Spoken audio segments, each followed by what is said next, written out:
आणि अजून थोड्या दिवस असं राहिलं तर मला तर वाटतं आपण आता सध्या बेटी बचाव करतो ना, नक्कीच बेटा बचाव अभियान राबवण्याची वेळ लांब आलेली नाही आणि येईल. आतापासून घटस्फोटाचं प्रमाण बिलकुल घटलेलं आहे. पहिल्या बाया काय करत होत्या, नाही कळू लागलं, नाही येऊ लागलं, कमी जादा करून सलटून टाकत होते. बाया सर्रास लपडे करत्या, माणसाच्या मागा लागत्या. पण ज्यावेळेस माणूस एखाद्या बाईकडे पाहायला बी किंवा एखाद्या आता अशा प्रकार होते का बाई माणसावर बलात्कार करायचे प्रमाण वाढलेले आहे, बायाचे टॉर्चर करायचे प्रमाण वाढलेले आहे. पण माणसाला बाया आळ घालू लागल्या, माणसाला त्याच्यात गुरफटवू लागल्या. सरकारला आम्ही सांगू लागलो, अरे बा आमच्यावर अन्याय होतो, ऐकलंच नाही. म्हणून आम्ही गाढवा पुढे इथं पहिला पारायण आम्ही केलं. 7 दिवस आम्ही जे सरकारला निवेदन दिले होते ते आम्ही गाढवाला वाचून दाखवतो. त्या बायकाच्या त्रासाला कंटाळून लोकांनी तिला जीवन आत्महत्या केलेलं आहे. त्या दिसत नाही, मोठ्या हायलाइट होत आहे. भावना नाही, माणसाला भावना आहे, प्रेम आहे, माणूस सगळ्या गोष्टी करू शकतो. पण बाईला भावना राहिल्या नाही, प्रेम राहिलं नाही, फक्त त्यांचं प्रॉपर्टी पैशावर प्रेम राहिलेलं आहे. एवढी भयानक परिस्थिती आहे आणि ही परिस्थिती कंट्रोलमध्येच नाही येऊ लागली. आणि मॅक्झिमम माझ्या मते म्हणजे आम्ही जे काढू लागलोय 2018 पासून घटस्फोटाचं प्रमाण बिलकुल घटलेलं आहे. पहिल्या बाया काय करत होत्या, नाही कळू लागलं, नाही येऊ लागलं, कमी जादा करून सलटून टाकत होते आणि घटस्फोट घेऊन मोकळ होत होते. पण आता 2018ला अडल्ट्रीचा जो सेक्शन होता 497 IPC मधला, तर तो 497 हा सुप्रीम कोर्टाने काढून टाकला. काय सांगितलं, ते त्याचा वैयक्तिक अधिकार आहे बाईचा आणि माणसाचा. आता बाईने जर काही केलं तर त्या टायमाला तरी माणसावरच होत होतं कारवाई. पण तो अडल्ट्रीचा सेक्शन असल्यामुळे थोड्याफार प्रमाणात बऱ्यापैकी धाक होता. आता बायांना ज्यांना कळालं का लपडं केल्यानंतर काय होत नाही, हे असं केल्यानंतर काय होत नाही, बाया सर्रास लपडे करत्या, माणसाच्या मागा लागत्या. पण ज्यावेळेस माणूस एखाद्या बाईकडे पाहायला बी माणूस लपडे करू शकत नाही, कारण कायद्याचा धाक आहे. आणि केला निसा पाहायला बी त्याच्यावर कारवाई होते. बाई जरी एखाद्या माणसाला बाईने छेडलं किंवा एखाद्या आता अशा प्रकार होते का बाई माणसावर बलात्कार करायचे प्रमाण वाढलेले आहे, बायाचे टॉर्चर करायचे प्रमाण वाढलेले आहे. बरेचसे स्मॉल स्केल इंडस्ट्रीवाले लोक असे का त्यांच्याकडे माणसं भेटत नाही म्हणून त्यांनी बाया कामावर ठेवल्या आणि आज त्यांचा जीव द्यायची वेळ आलेली आहे. ही सत्यता आहे आणि फॅक्ट जोपर्यंत समाजापुढे येणार नाही, कारण ते ज्यांच्यावर बेततील त्यांचे उद्योग सोडून पळू लागले, त्या बाया त्या कंपन्यात बसू लागल्या. हे फक्त जनरल इनइक्वॅलिटी म्हणून आहे. जर त्याला पण माणसाला न्याय मागायचा अधिकार असता ही परिस्थिती आली नसती. आणि अजून थोड्या दिवस असं राहिलं तर मला तर वाटतं आपण आता सध्या बेटी बचाव करतो ना, नक्कीच बेटा बचाव अभियान राबवण्याची वेळ लांब आलेली नाही आणि येईलच. जसं की सोशल मीडियाचा जो काही वापर आपण बघतो, त्यामध्ये फेसबुक असेल, इंस्टाग्राम असेल, या माध्यमातून जे काही बाहेरची प्रकरणं आहेत महिलांची किंवा पुरुषांची, त्याच्यामध्ये प्रचंड वाढ झालेली आहे. या गोष्टीला हे सोशल मीडिया पण काही ठिकाणी कारणीभूत असं नाही का वाटतं? सगळ्यात जास्त सोशल मीडिया आणि मोबाईल म्हणजे संसाराचा मोठा व्हायरस आहे. मोबाईलमुळे एवढे संसार तुटू लागलेले आहे. तर छोटे त्यात आणि बऱ्या आणखी दुसऱ्या साईडला जर आपण बरेच लोक मला म्हणते का मग माणसं दोष नाही का, माणसं लपडे करत नाही का. माणसाला बाया आळ घालू लागल्या, माणसाला त्याच्यात गुरफटवू लागल्या. एखाद्या बाईला जर एखादा माणूस आवडला, त्याने जर नाही म्हणलं त्याच्यावर 354 376 काय दोन्ही वर्ष कालमा टाकून देतील. याला नाही म्हणायची हिंमतच होत नाही ना. बळजबरी करण्याच्या माणसाला त्यात अडकवण्याच्या प्रकार आता जास्त सुरू झालेले. आणि माणसाला जर एखादी बाई आवडेल तर माणूस नाही करू शकत, काही वाटलं तर तो काहीच नाही करू शकत. पण बाईला जर माणूस आवडला ते लपडे झाले आणि लपडे त्याच्यातले प्रकार त्याचे पर्सेंटेज जास्त झालेले. एकदम कारण नसताना किंवा त्याची इच्छा नसताना सुद्धा बाया त्या माणसाला अडकू लागल्या. ही परिस्थिती आहे. बरं, आता काय मागणी आपली?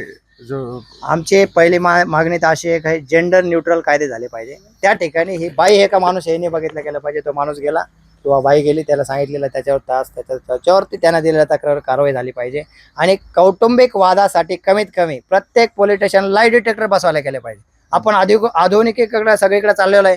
लाय डिटेक्टर मध्ये कोण खरं बोलतं आणि कोण खोटं बोलतं हे बाहेरच्या देशामध्ये ऑलरेडी ते मशीन अस्तित्वात आहे. ते जर कौटुंबिक वादासाठी लावलं तर आपली आताची विवाह पद्धत धोक्यात आलेली आहे. लोक लग्न करायला घाबरायला लागले. जे आमच्याकडे 4 वेळा आला ते बिगर लग्न तहच राहून जाईल. आता जे पत्नी पीडित आहे यांचे काय झालेलं आहे, दुसरे करायची इच्छाच मनात स्वप्न पण नाही पडू शकत, एवढा त्रास भयानक असतो. मग हे जर जेंडर न्यूट्रल लॉज झाले तर ही वेळ येणार नाही. आणि जेंडर न्यूट्रल नाहीच करू शकत असले तर मग जे महिलांना कायदे ते पुरुषांना दिले पाहिजे. तर प्रत्येक पोलीस स्टेशनला लाय डिटेक्टर बसवायला गेलं पाहिजे. प्रत्येक तालुका स्तरावर पुरुष दक्षता समिती नेमणूक झाली पाहिजे. पुरुष तक्रार निवारण केंद्राची पण स्थापना झाली पाहिजे. पुरुष हेल्पलाईन आली पाहिजे आणि महिला आयोगाप्रमाणे पुरुष आयोग स्थापन झाला पाहिजे, अशी आमच्या प्रमुख मागणी आहे. पुरुष आयोग स्थापन झाला पाहिजे मागणी बऱ्याच दिवसापासून कुठपर्यंत आली काय आमची? फक्त आता सध्या कागदावरच ती मागणी. आम्ही बऱ्याच वर्षापासून मागणी केली, त्यासाठी खूप आंदोलन केले. मागत आम्ही गाढवा पुढे पारायण पण केलं होतं. आपल्या विभागीय आयुक्तांनी आझाद मैदानावर ते गाढवा लोक ह्या सरकार ऐका ना, गाढवापुढं आता आंदोलन काय करायचं. युनिक म्हणजे आम्हाला त्याच्याशिवाय पर्यायच नाही, कारण युनिक नाही केलं लोक येत, लोक असे आहे. आता आमचे आंदोलन असले की सगळे तोंड लपून पळून जाते, लोकांना असं वाटतं पुढे दिसलो नाही पाहिजे आपण, लोक राहत नाही. आणि युनिकनेस याच्यामध्ये त्रास एवढा आहे का सरकार ऐकूच नाही राहिलं. आपण होतं का सांगून काय गावडा पुढं काय पारण वाचून गावडा पुढं सांगितली कथा असं होतंय. सरकारला आम्ही सांगू लागलो अरे बा आमच्यावर अन्याय होतो, आमच्यावर अन्याय होतो, ऐकलंच नाही. म्हणून आम्ही गाढवा पुढे इथं पहिला पारायण आम्ही केलं 7 दिवस. आम्ही जे सरकारला निवेदन दिले होते ते आम्ही गाढवाला वाचून दाखवतो. त्या टायमाला फडसाहेब होते उपायुक्त, ते आले म्हणे आम्ही काय आम्हाला तुम्ही काय गाढव समजले, आम्ही तुम्हाला नाही समजलं, आम्ही याला सांगू लागलो. तुम्ही जर गाढव असून तुम्ही तुमचा प्रश्न राहिला, तुम्ही समजून घ्या, आम्ही तुम्हाला समजा म्हणून आम्ही याला सांगू लागलो की बाबा आमच्यावर एवढा एवढा त्रास आहे. आम्ही पूर्ण निवेदन आम्ही गाढवाला वाचून दाखवले होते. हे झाल्याच्या नंतर आझाद मैदानावर सुद्धा आम्ही सरकारला निवेदन दिलंच नव्हतं, ते माझं आम्हाला निवेदन द्या, तुमच्याकडे ऑलरेडी पडलेलं आहे त्याच्यावर कारवाई करा. आम्ही ते गाढवाला विनंती करून तिथं पण 7 दिवस पारायण केलं होतं. पण सगळ्या गोष्टी अजून कागदावरच आहे, खाली आश्वासनावर आहे. ऍक्टिव्ह असा कुठलाही कायदा माणसासाठी अजून बनवला गेलेला आहे. जर आपण पाहिलं तर पहिले काही गुन्हे दाखल केले जात होते, खोट्या केसेस दाखल केले जात होते. पण आता जर आपण पाहिलं तर थेट नवऱ्याला मारून टाकण्याचे प्रकार सुरू झाले. हो. सिया गोयल असेल, रुस्तुगी असेल, रघुवंशी असेल, या सगळ्या प्रकरणाकडे कसं पाहतात? या सगळ्या प्रकरणाकडं माझं तर असं आहे का याला सगळ्यात कारणीभूत आहे कायदे. आणि काय होत आहे, हे महिला कोणाच्या पाठीमागं लागत आहे, ज्याच्याकडे खूप जास्त प्रॉपर्टी आहे त्याच्या पाठी, तो कसाही असो काय असो, त्याच्याकडे ते फक्त महिला ते माणसाचं प्रेम बघणार नाही, माणसाचे जीव बघणार नाही, काय नाही. त्याला फक्त त्या बाईला त्याची प्रॉपर्टी दिसन, आणि जोपर्यंत त्याच्याकडून काहीतरी आउटपुट आहे तोपर्यंत थांबणं. आणि ते प्रॉपर्टीसाठी लग्न केले बाई फक्त त्याचा जीव कसा घ्यायचा याच्यावरच ते त्याच्यासाठी त्याच्याबरोबर राहते. आणि हायलाईट कोणते प्रकरण होते, ज्याच्याकडे पैसा आहे, खूप मोठी प्रॉपर्टी, ते प्रकरण हायलाईट होऊ राहिले. पण असे न हायलाईट होणारे एवढे प्रकरण आहे जे छोटे मोठे लोक आहे. आता हे भांगशी मातागड आमच्यापासून लई लांब नाही, याच्यात कितीतरी जीव दिले. दौलताबादच्या पोलीस स्टेशनची आपण जर नोंद बघितली, यमवाळच्या पोलीस स्टेशनची नोंद बघितली तर बायकाच्या त्रासाला कंटाळून लोकांनी तिला जीवन आत्महत्या केलेलं आहे. त्या दिसत नाही, मोठ्या हायलाईट होत आहे. पण सगळ्यात जास्त आहे का ज्याच्याकडे थोडंफार प्रमाणात पैसा आहे, प्रॉपर्टी आहे, त्याच्या पाठीमागं बायका लागू लागली. ज्याच्याकडे पैसे नाही त्याच्या मागणी लागत. आणि ज्याच्याकडे खूपच जास्त आहे ना ते पण आहे, ते म्हणते काय 2 कोटी घेईन मग मोकळे. आणि बाया फक्त आजकाल असं आहे, माझ्या मते तर असं आहे, या धरतीवरती या दुनियातली या जगातली सगळ्यात निर्दयिष्ट जात असेल तर बाई. भावना नाही, माणसाला भावना आहे, प्रेम आहे, माणूस सगळ्या गोष्टी करू शकतो. पण बाईला भावना राहिल्या नाही, प्रेम राहिलं नाही, फक्त त्यांचं प्रॉपर्टी पैशावर प्रेम राहिलेलं आहे. आणि बाकी त्यांना संसारासंग काही घेणं नाही. संसारात जर लक्ष देता तर माणूस पोराचं काय होईल, शिक्षण काय होईल, आपला संसार कसा होईल, आपलं काय होईल. पण बाईला त्याचं काहीच घेणं देणं नाही आहे. आणि त्याचं टेन्शन माणसं घेऊन सांगणार कोणाला. म्हणून आम्ही या ठिकाणी कमीत कमी त्याच्या ज्या वेदना आहे त्या ऐकून घेतो. इव्हन अशा काही गोष्टी का दिवाळीच्या टायमाला जर बघितलं तिकडे सण असतो, पण आमच्याकडे येऊन लोक रडत बसतात दिवाळीच्या दिवशी, भर दिवाळीच्या दिवशी. कारण दिवाळीला साड्या घ्या, हे घ्या, ते घ्या, ते घ्या, लोक खाते नाही घरी पोटाला, तेवढ्या प्रमाणात त्यांना तो घरचा त्रास असाही होतो. लोक दिवाळीच्या दिवशी उडून राहतात. ही परिस्थिती वाईट आहे फक्त कायद्यामुळे. काही प्रकरण आपण मागच्या काही दिवसांमध्ये, काही वर्षांमध्ये पाहिले. आता काही टोळ्या सक्रिय झालेल्या आहेत की बाबा नवरी द्यायची आणि ती घरातलं मग काहीतरी सामान उचलणार, काहीतरी दागिने वगैरे जे तिला चढवले ते घेऊन पसार होणार. असे खूप सारे प्रकार आहेत, खूप सारे प्रमाण वाढलेलं आहे या सगळ्या गोष्टींचं.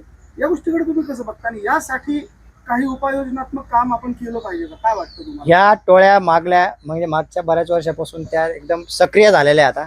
आणि त्याच्यामध्ये काय आहे, लोकांना एक तर आपण म्हणतो जास्त जे बायाला, ते आता बाया मोकळ्या झाल्या. आता पत्नी 11,000 पत्नी पिढी त्यांच्या बाया तर मोकळ्याच ना, त्या काही नाही, ते फक्त लपडे करायमध्ये. आता बाकी दुसरं लग्न करते नाही, दुसरं लग्न केलं तर त्या बाहेर अडकतील. पण ह्या टोळ्या कशा सक्रिय होऊ लागल्या, त्या फक्त येत्या यांच्याकडे काय आहे, त्या टोळ्या पण बघत्या कोणाकडे प्रॉपर्टी त्यालाच पोरगी दिल्या जाते. अशा येड्या गाबायला पोरी त्या दिल्या जात नाही. त्या पैसे घेऊन त्या टोळ्या त्याच्यात अडकावल्या जाते. याच्याकडे एवढी शेती त्या सगळ्या बघायच्या, मामा त्यांचे, भाषे त्यांचे, सगळे त्यांचेच लोक राहते. आणि त्याच्यात मी तर असं ऐकलं कटिंगची, फुलची अशी त्यांची भाषा राहते. कटिंगची म्हणजे ते 3 दिवसात जाणार, फुल म्हणजे हप्ताभरात राहणार. हे कोडवड त्यांचे. मी माझ्याकडे तसे कटिंगवाले बरेचसे लोक आलेले का मी कटिंग मध्ये अडकलो, मी फुलमध्ये अडकलो, मी याच्यात अडकलो. हे नवीनच माहिती आहे. मी सुद्धा परेशान झालोय. कटिंग काय वानगडायचं, तिसऱ्या दिवस जायचं, पाहून घ्यायचं, 2-3 दिवस माणूस काय एवढा लग्न झाल्याच्या नंतर हप्त्याभरात बस हप्ताभरात काय फुल कार्यक्रम. म्हणजे ते कटिंगचे, फुलचे असा प्रकार त्या ठिकाणी सुरू झाला. म्हणजे आपल्याकडे एक तर पोरगी भेटत नाही, पोरगी भेटत नाही, भेटलं सगळं गुंडाळून घेऊन जाते, नंतर तो माणूस करू शकत नाही. ते इज्जत बी जाते, पैसा बी जातो. याला कारणीभूत आहे शासन आणि आपले कायदे. जर अशा झालेल्या घटना जर तुम्ही कठोर कारवाई केली, किंवा मला तर अजून एक असं वाटतं, जे न्यायाधीश, आता न्यायाधीशावर बोलू नये आपण, न्यायव्यवस्थेवर न्याय देवता येते, पण मला तर असं वाटतं ते न्याय देवता राहिलेलीच नाही माझ्या मते. लोकांना काय वाटू, ते न्यायालय न होता अन्यायालय झालेलं आहे. या ठिकाणी लोक खरी काय परिस्थिती चाचपायला तयार नाही. माणूस जाऊन सांगतो ते तपास यंत्रणा काय बघत नाही. कोर्टाला डोमेस्टिक व्हायलन्स मध्ये आज झालाय. डोमेस्टिक व्हायलन्स बाईने दाखल झाली, फक्त बाई दाखल करू शकते, माणूस नाही करू शकते. त्या ठिकाणी इक्वॅलिटीने राहिली. दाखल केल्यानंतर जज इंटरिम ऑर्डर मध्ये म्हणतो मला असं वाटतं, मला असं वाटतं, मला असं वाटतं. सगळे जे ॲझम्पशन प्रिझम्पशन मध्ये निकाल देऊन टाकता आणि जर 2-4 वर्षानंतर निकाल दिला, 4 वर्षाची पोटगी वसूल झाल्याशिवाय त्याला पुढचा अधिकार पण मागता येत नाही. आणि अपिलात जर जायला असेल तर 50% रक्कम भरा, तर तुम्ही अपिलात जाऊन तुमचं म्हणणं मांडू शकता.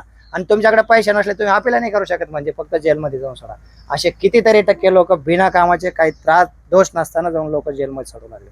माझं असं याच्यावर म्हणणं राहील का शासनाने या ठिकाणी जे अशा गंभीर विषय आहे याच्यावरती कठोर कारवाई झाली पाहिजे. आणि जे न्यायाधीश असे एकदम डोळे झाकून निकाल देतील तर त्यांच्यावरती पण कारवाई झाल्या पाहिजे, तर हे रोखतील कुठेतरी. न्यायाधीशावर काही कारवाई होत नाही, त्यांनी न्याय देऊन टाकला, तो आपल्याला जातो, तो पुढचा जातो, संपलं. हे जर असंच चाललं डोळे झाकपणा, त्यांच्यावर वचक राहणार नाही ना. आणि जर नाही वचक जनतेने ठेवला किंवा आपण जर नाही वचक ठेवला तर न्याय देवता म्हणायची लायकीची राहिलेली नाही माझ्यामध्ये. ते ब्लॅक जस्टिस झालेलं आहे.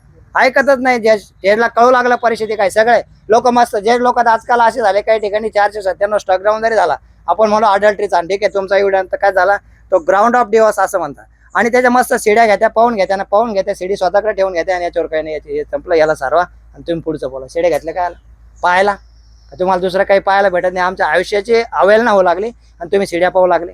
कारवाई काहीच नाही होते ना, घेता कशाला.